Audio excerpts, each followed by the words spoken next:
J'ai juste senti un coup dans le dos. Puis je me suis réveillée par terre. J'avais les yeux au ciel.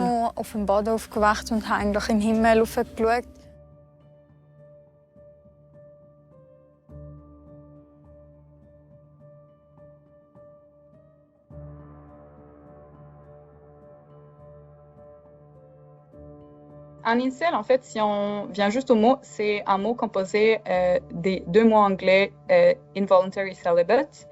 Donc, la traduction française, ça serait peut-être chaste involontaire. Et moi, en fait, je vois les incels comme une communauté ou un groupe en ligne qui se compose majoritairement des jeunes hommes qui s'unissent autour de l'idée que les femmes, en fait, les privent injustement de relations sexuelles et amoureuses. Une femme n'a pas à hausser le ton face à moi. Et si je te dis de la fermer, ça c'est très important, si je te dis de la fermer, tu la fermes. L'opinion des jeunes par rapport à l'égalité homme-femme, en fait, les jeunes aujourd'hui trouvent ça moins important qu'avant.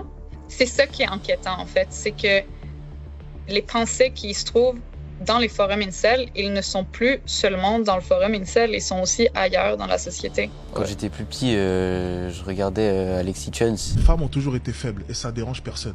Vous êtes même pas dans l'équation. Lui parler comme si c'était ta propriété, en accentuant la domination. Je me posais pas tellement de questions.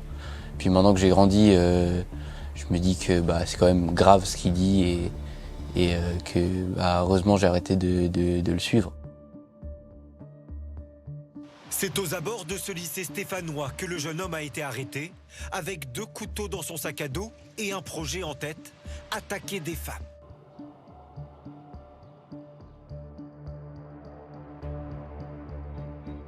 Il a été repéré en raison d'un certain nombre de discours agressifs envers des camarades, envers l'institution scolaire, et puis envers certaines femmes également.